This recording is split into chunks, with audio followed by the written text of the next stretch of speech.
News వివాదాస్పద అంశాలపై పరస్పర విరుద్ధ వ్యాఖ్యలు చేయడం కాంగ్రెస్ నేతలకే చెల్లింది. విషయం ఏదైనా భిన్నాభిప్రాయాలు చెప్పడం ద్వారా పొలిటికల్ మైలేజ్ని పొందటమే కాంగ్రెస్ ప్రధాన ఎజెండా అని మరోసారి రుజువైంది. నిజాం గొప్ప రాజంటూ సీఎం కేసీఆర్ చేసిన కామెంట్స్ను కాంగ్రెస్ నేతలే కొందరు సమర్థించడం, మరికొందరు విమర్శించడం విశేషం.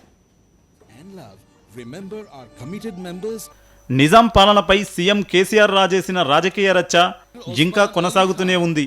నిజాం గొప్ప రాజా, నిరంకుశుడా అన్న అంశంపై కాంగ్రెస్ నేతలు తలో రకంగా మాట్లాడుతున్నారు. నిజాం గొప్ప రాజన్న సీఎం కేసీఆర్ వ్యాఖ్యల్ని కొందరు కాంగ్రెస్ నేతలు సమర్థిస్తుంటే మరికొందరు విమర్శిస్తున్నారు. జీహెచ్ఎంసీ ఎన్నికల కోసమే సీఎం కేసీఆర్ నిజాంను కొనియాడారంటూ శుక్రవారం పార్టీ వేదిక నుంచే టీపీసీసీ అధికార ప్రతినిధులు మల్లు రవి, మహేష్ ఆరోపించారు. నిజాంపై పోరాడిన వారిని యోధులని కీర్తిస్తున్న కేసీఆర్ నిజాం పాలనను మెచ్చుకోవడం ఆయన రాజకీయ అవకాశవాదానికి, ద్వంద్వనీతికి నిదర్శనమని విమర్శించారు.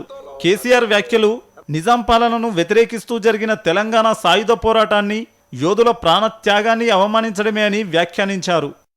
అయితే రాజరిక వ్యవస్థని మనం సమర్థించడం ఏమాత్రము హర్షణీయం కాదు. దాన్ని మేము వ్యతిరేకిస్తున్నాము. దీనివల్ల రాజకీయంగా ఏదైనా రేపు హైదరాబాద్లో జరిగే మున్సిపల్ ఎలక్షన్లో రాజకీయ లబ్ధి దొరికిందేమో కానీ ప్రజలు 1000 కళ్ళతోని చూస్తున్నారు. చరిత్రను ఎవరు కూడా మార్చలేరు.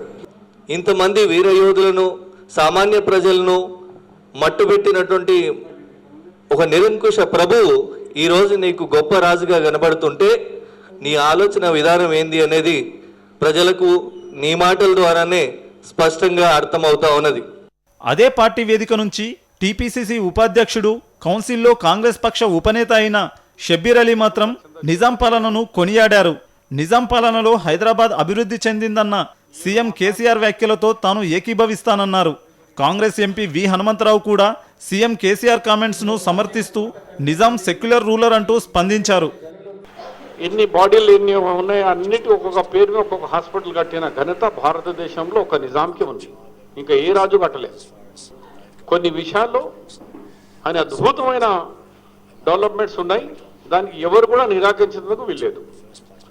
కాబట్టి నిన్న ఏ సందర్భంలో కేసీఆర్ అన్నారు అన్నిటికీ నేను చెప్పను, కానీ నిన్న చెప్పిన ఇష్యూస్కు అయితే నేను సమర్థిస్తున్నాను. నేను నిజాం ఉన్నప్పుడు నేను పుట్టలేదురా భయ్. ఇక నేను ఆ సంగతి నేను ఎట్లా చెప్తాను అంటే ఆయన ఉద్దేశం ఒకటే. ఆయన హిందూ ముస్లింలను అందరినీ తీసుకొని పోయిండు. ఆయన సెక్యులర్ అనేది చెప్పాడు. వివాదాస్పద అంశంపై భిన్నాభిప్రాయాలు వ్యక్తం చేయడం కాంగ్రెస్ నేతలకు అలవాటే. జీహెచ్ఎంసీ ఎన్నికల నేపథ్యంలో నిజాం అనుకూల, వ్యతిరేక వర్గాల ఓట్లను రాబట్టుకోవడం కోసం తమ నేతలిలా పరస్పర విరుద్ధ ప్రకటనలు చేయడం పార్టీ అజెండాలో భాగమే అని గాంధీభవన్ వర్గాలే అంటున్నాయి.